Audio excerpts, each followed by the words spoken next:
그날 인천의 공사장에서 돌아오는 차 안이었다. 직원 강구진이 조심스럽게 내 허벅지에 손을 올렸다. 평소라면 즉시 그의 손을 뿌리쳤겠지만 이상하게도 그날은 그러고 싶지 않았다. 1년 넘게 남편에게 외면당한 내게 그 손길은 너무나 따뜻했다. 그날 밤 모든 직원이 퇴근한 후 우진이 말했다. 사장님, 더 이상 참을 수 없어요. 그 한마디에 내 마음의 벽이 완전히 무너졌다. 어둠 속에서 우리의 숨결이 가까워졌고 오랫동안 묻혀있던 여성으로서의 감정이 되살아났다. 부드러운 속삭임과 간절한 손길은 내 모든 감각을 깨웠다. 그의 말 한마디 한마디는 내 마음을 한순간에 불태우는 불꽃 같았다. 하지만 그 순간의 선택이 얼마나 위험한 결과를 가져올지 나는 전혀 몰랐다.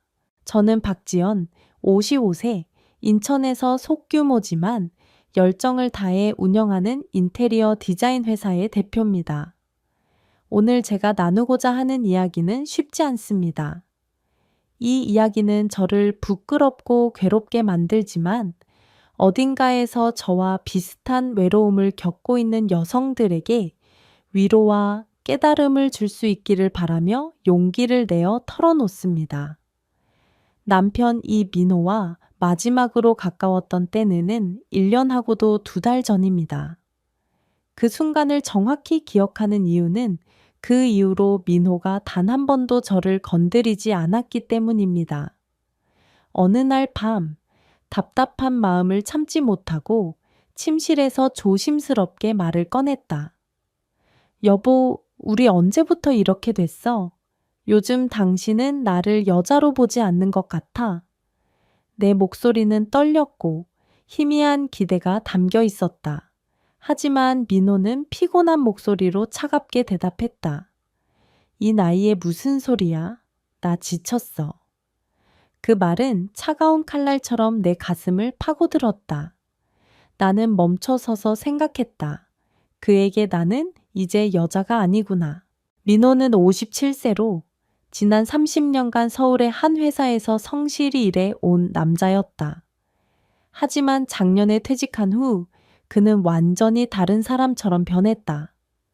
매일 밤 9시가 되면 그는 침실을 떠나 거실 소파로 가서 낡은 담요를 덮고 잠이 든다.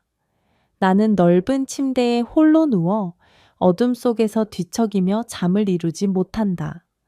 창문 틈으로 스며드는 달빛은 내 주변의 텅 빈 공간을 비출 뿐이다. 어느 날 욕실 거울 앞에 서서 나 자신을 바라보았다. 눈가에 생긴 주름, 희끗희끗한 머리카락, 예전처럼 날씬하지 않은 몸. 하지만 나는 여전히 여자 아닌가? 나는 여전히 사랑받고 싶고 안기고 싶고 따뜻한 시선으로 바라봐 주길 원한다. 나도 아직 젊어. 사랑받고 싶어.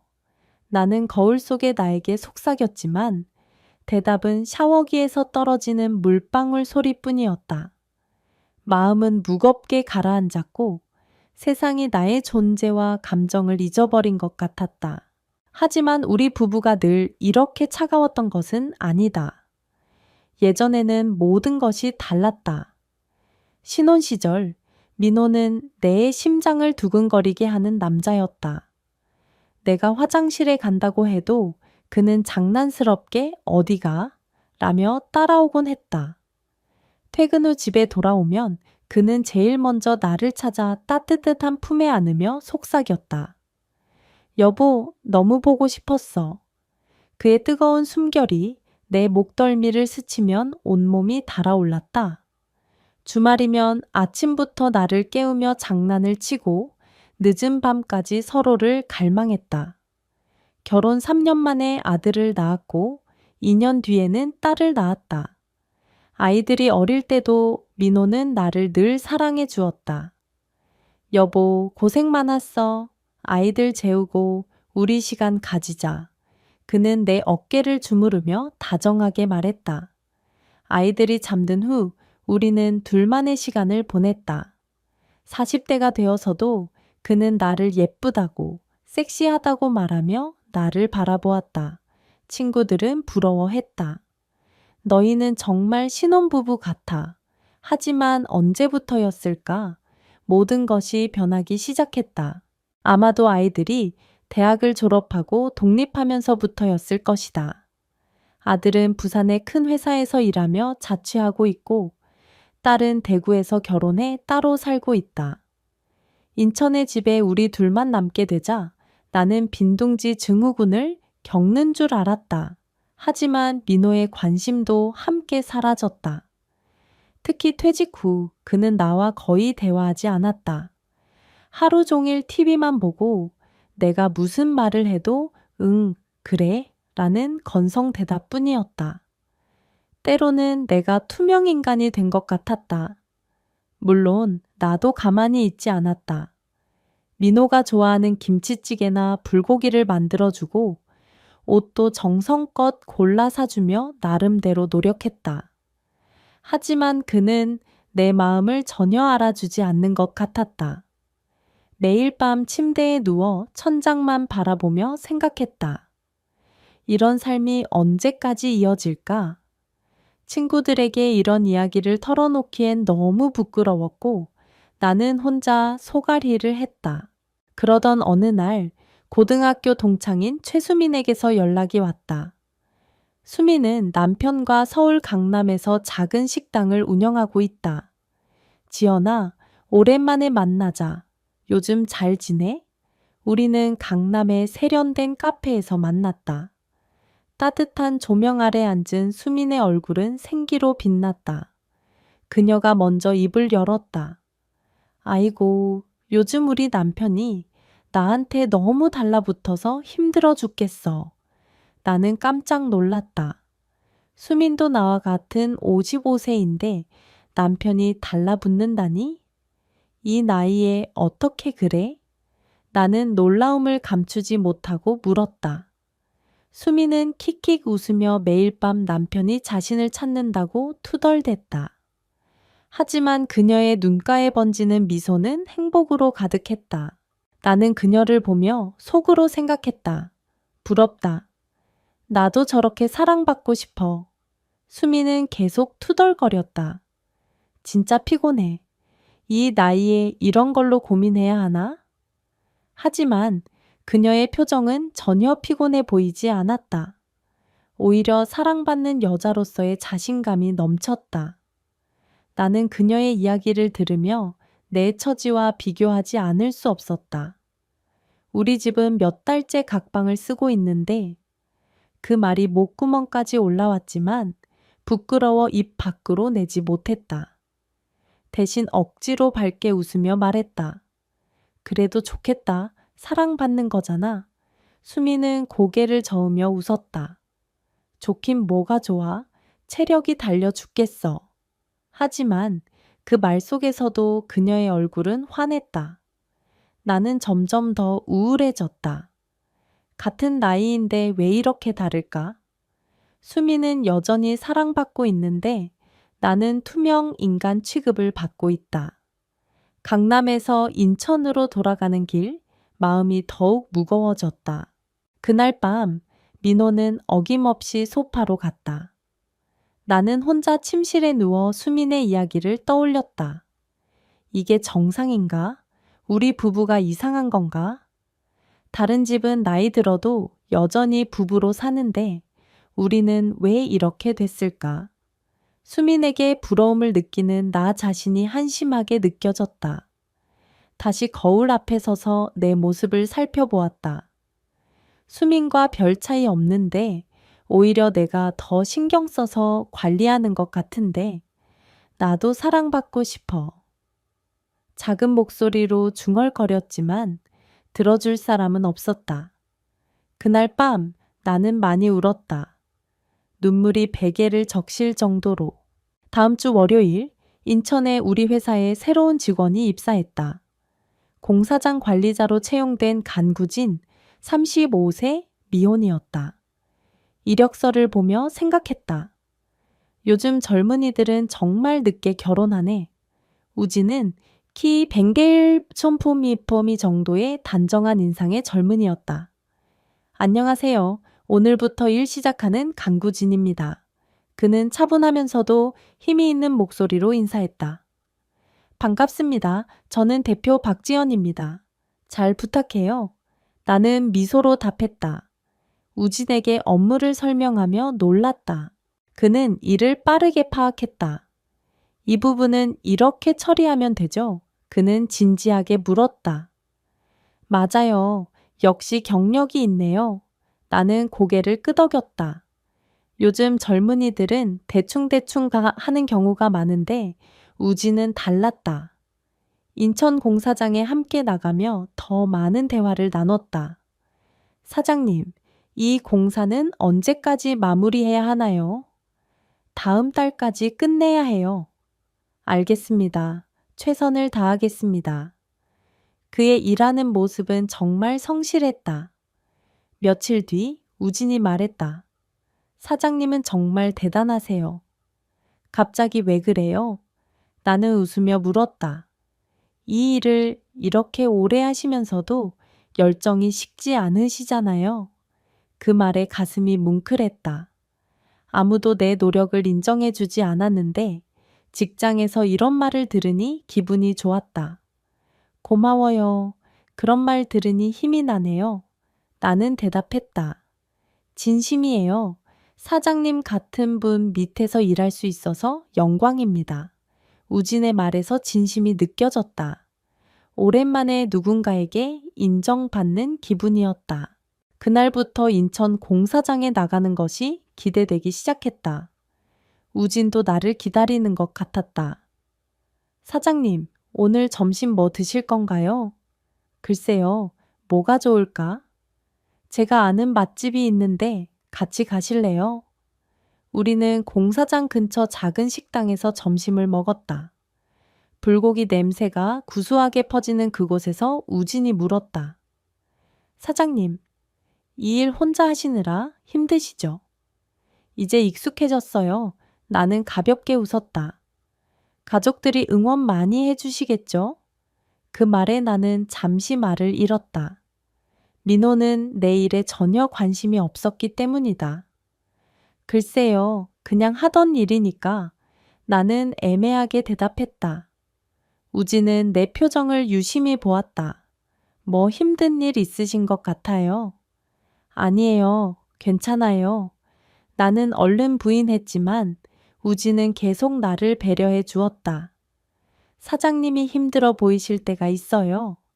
제가 도울 수 있는 게 있으면 언제든 말씀하세요. 그 말을 들으며 가슴이 따뜻해졌다. 우진은 나이에 비해 놀라울 정도로 성숙했다. 우진과 함께 일한 지 한 달쯤 지났을 때 공사장에서 사건이 일어났다. 그날은 2층 작업을 위해 발판을 설치했는데 내가 올라가 치수를 재고 있었다.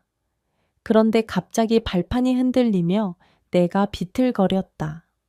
아, 소리를 지르는 순간 우진이 재빨리 달려와 나를 잡아주었다. 그의 팔에 안긴 채 눈을 마주쳤을 때 내 심장이 미친 듯이 뛰었다. 사장님, 괜찮으세요? 우진이 걱정스러운 눈빛으로 물었다. 그 순간 오랫동안 잊고 있던 감정이 밀려왔다. 누군가에게 보호받는다는 느낌. 괜찮아요. 고마워요.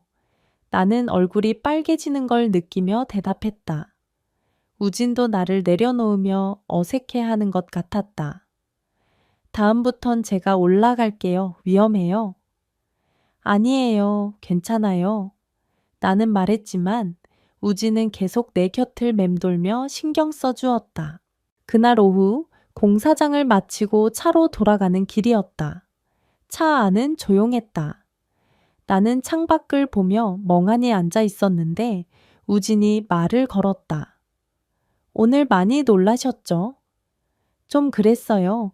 나는 대답했다. 다행히 다치지 않으셔서 정말 다행이에요. 그때 우진이 조심스럽게 내 허벅지에 손을 올렸다.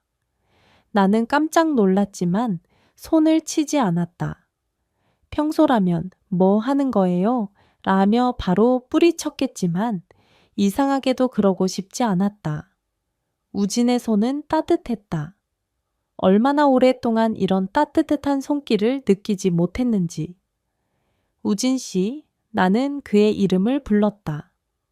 우리는 서로를 바라보며 말없이 있었다. 그 순간 마치 전기가 통하는 듯한 느낌이 들었다. 사무실로 돌아왔을 때 아직 몇몇 직원이 남아 있었다. 나는 괜히 그들의 눈치를 보았다. 우진과 나 사이의 이상한 분위기를 누가 알아챌까봐 불안했다. 우진 씨, 내일 공사 일정 관련해서 얘기할 게 있어요.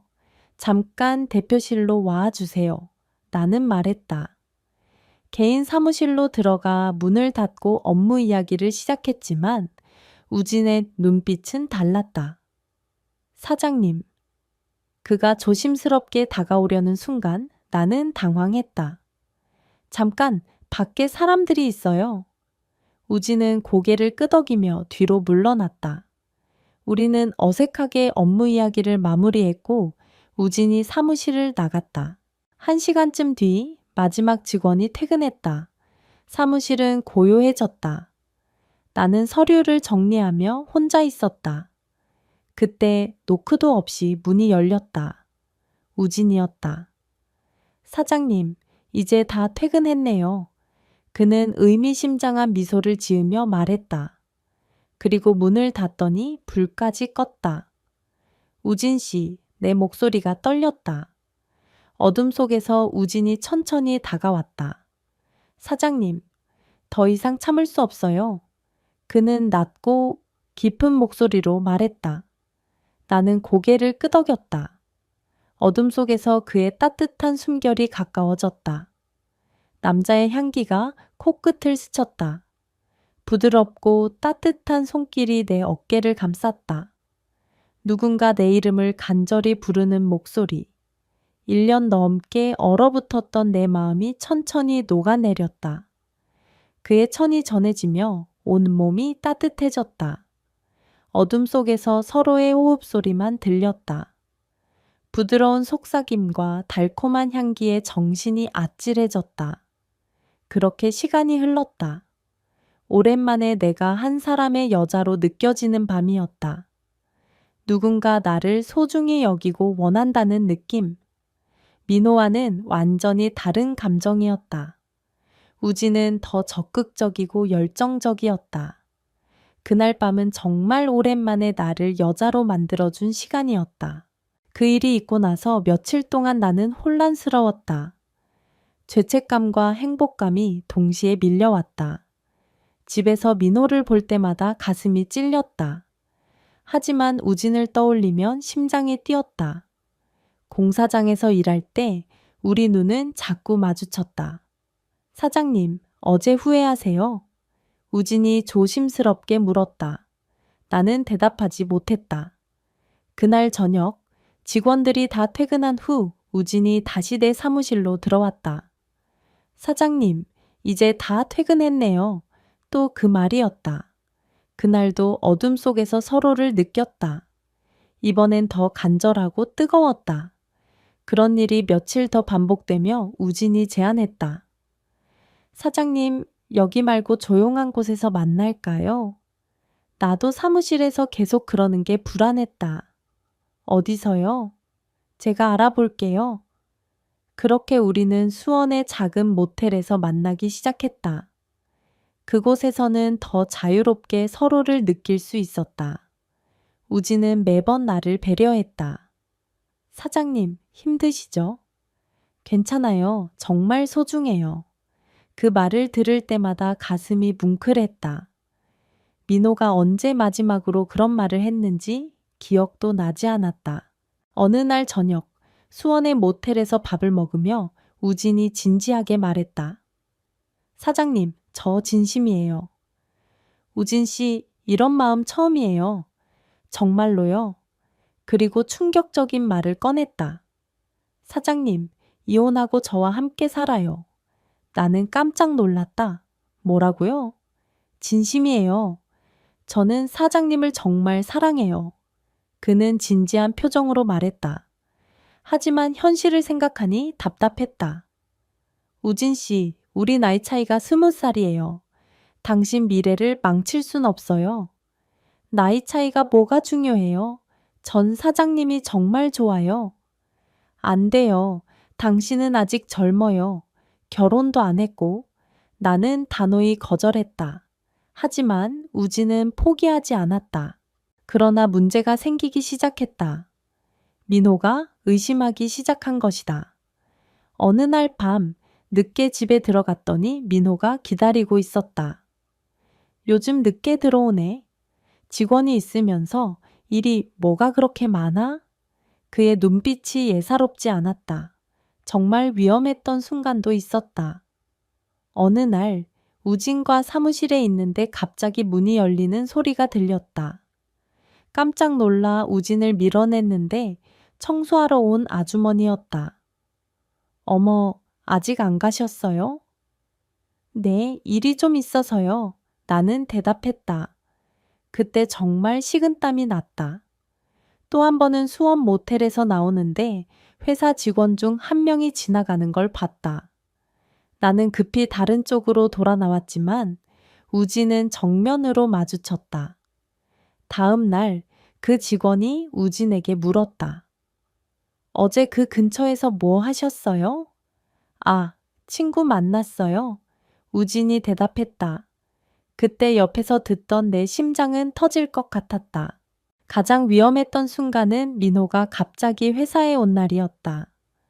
그날도 직원들이 다 퇴근한 후 우진과 사무실에 있었다. 갑자기 문 두드리는 소리가 들렸다. 여보, 안에 있어. 민호의 목소리였다. 나는 완전히 얼어붙었다. 우진은 재빨리 옷을 정리하고 내 뒤쪽 의자에 앉았다. 나도 급히 머리를 정리하고 불을 켰다. 잠깐만요. 나는 문을 열었다. 민호가 서 있었다. 왜 이렇게 늦게 퇴근해? 근처에 볼 일 있어서 같이 가려고 왔는데. 아, 깜짝이야. 일 정리하고 있었어요. 나는 대답했다. 그때 우진이 사무실에서 나왔다. 사장님, 그럼 저는 퇴근하겠습니다. 민호가 우진을 유심히 보았다. 늦게까지 고생 많네요. 네, 안녕히 가세요. 우진이 대답했다. 우진이 나간 후 민호가 물었다. 저 직원이 누구야? 새로 들어온 공사장 관리자요. 왜 이렇게 늦게까지 있어? 일이 좀 밀려서요. 민호의 표정이 이상했다. 의심스러운 눈빛으로 사무실 안을 둘러보았다. 그날 저녁 집에서 민호가 따졌다. 요즘 이상해. 무슨 일 있는 거야? 무슨 일이 있겠어요. 그냥 일이 바빠서 그래요. 정말 무서웠다. 들킬까봐. 상황은 점점 복잡해졌다. 우진은 매일 연락하며 압박했다. 사장님, 전 포기할 수 없어요. 우진 씨, 제발 그만해요. 안 돼요. 사장님 없으면 못 살아요. 그의 말이 점점 극단적으로 변했다. 어느 날은 술에 취해 전화했다. 사장님, 저 힘들어요. 우진 씨, 술 마셨어요? 네, 많이 마셨어요. 사장님 생각에. 그 목소리를 들으며 내 잘못인 것 같아 죄책감이 밀려왔다. 다음날 우진을 만났을 때 그의 상태가 이상했다. 평소보다 훨씬 우울해 보였고 일에 집중하지 못했다. 우진 씨, 괜찮아요? 사장님, 저 정말 힘들어요. 뭐가요? 이런 관계가 언제까지 계속될까요? 숨어서만 만나야 하고. 그는 답답한 표정으로 말했다. 우진 씨, 사장님은 집에 가면 남편이라도 있지만 저는 혼자예요. 그 말이 나를 두렵게 했다. 우진이 점점 집착하는 것 같았다. 매일 문자를 보내고 퇴근 후에도 계속 연락하려 했다. 사장님, 주말에도 만날 수 있어요? 안 돼요. 남편이 있잖아요. 그럼 언제 만나요? 우진 씨, 우리 관계를 다시 생각해 봐야 할 것 같아요. 그러자 우진의 얼굴이 창백해졌다. 사장님, 설마 그만하자는 건가요? 우리가 너무 깊이 빠진 것 같아요. 회사에서도 직원들이 눈치를 채기 시작했다. 대표님, 우진 씨가 요즘 좀 이상해요. 일할 때 자꾸 딴 생각하는 것 같고 대표님만 쳐다봐요. 정말 답답했다. 이대로 가다간 모든 게 들통날 것 같았다. 그날 밤 인천의 집에서 깊이 생각했다. 이게 맞는 걸까? 내가 뭘 하고 있는 거지? 처음엔 외로움 때문에 시작한 일이었지만 점점 복잡해지고 있었다. 민에게도 미안했고 우진의 집착도 부담스러웠다. 결국 결심했다. 우진과의 관계를 완전히 정리해야겠다고. 다음 날 우진을 따로 불러 마지막 대화를 나눴다. 우진 씨, 우리 얘기 좀 해요. 네, 사장님. 우리 관계 이제 정말 끝내야 해요. 우진의 얼굴이 창백해졌다. 사장님, 제발요. 당신이 행복했으면 좋겠어요. 전 사장님과 있을 때가 가장 행복해요. 그게 아니에요. 진짜 행복은 당신 나이에 맞는 사람과 만나 가정을 꾸리는 거예요. 우진이 눈물을 흘렸다. 전 그런 거 필요 없어요. 필요해요. 지금은 모르겠지만 나중에 후회할 거예요. 나도 눈물이 났지만 참았다. 우진 씨가 나를 진짜 사랑한다면 내 말을 들어줘요. 그게 나를 진짜 사랑하는 거예요. 우진은 한참 동안 말이 없었다. 정말 이게 마지막인가요? 네, 마지막이에요. 알겠습니다. 그는 고개를 끄덕였다. 그날 우진은 사표를 냈다. 다른 곳에서 새 출발하겠습니다. 그게 좋을 것 같아요. 나는 대답했다. 정말 힘든 이별이었다. 하지만 이게 맞는 일이라고 믿었다. 우진이 떠난 후 나는 많은 생각을 했다. 내가 왜 그런 일을 저질렀는지 정말 후회스러웠다. 외로움 때문에 젊은 사람의 인생을 망칠 뻔했다. 그날 밤 인천의 집으로 돌아가 민호와 진솔한 대화를 나눴다. 여보, 우리 얘기 좀 해요. 무슨 얘기? 우리 관계에 대하여요. 민호가 TV를 끄고 나를 보았다. 나도 잘못했어. 당신을 너무 소홀히 했나 봐. 내가 먼저 말했다. 갑자기 왜 그래? 우리 다시 시작해보면 안 될까? 진짜 부부처럼. 민호가 놀란 표정을 지었다. 우리가? 응, 아직 늦지 않았잖아. 그날 밤 오랜만에 민호와 진지한 대화를 나눴다. 서로의 마음을 털어놓고 앞으로 어떻게 살아갈지 이야기했다. 나도 미안해. 요즘 우울해서 당신한테 소홀했나 봐. 민호가 사과했다. 괜찮아요. 우리 다시 시작해봐요. 그 이후로 민호와의 관계가 조금씩 나아졌다. 완전히 예전으로 돌아간 건 아니지만 우리는 노력하고 있다. 이 일을 겪으며 깨달은 게 있다.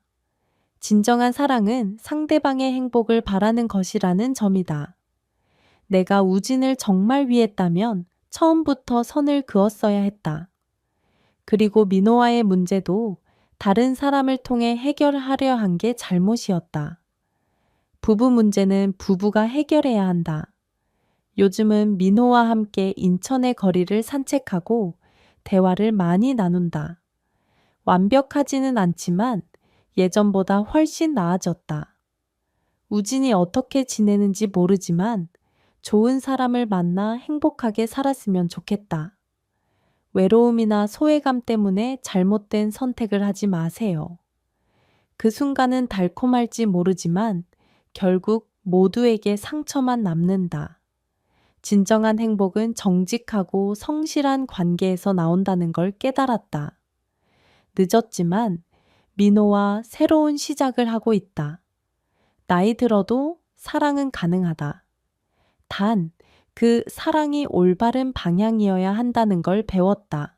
긴 이야기를 끝까지 들어주셔서 감사합니다. 여기까지 들으신 분이 있다면 잘 들었어요 라는 댓글을 남겨주시면 큰 힘이 될 거예요. 감사합니다.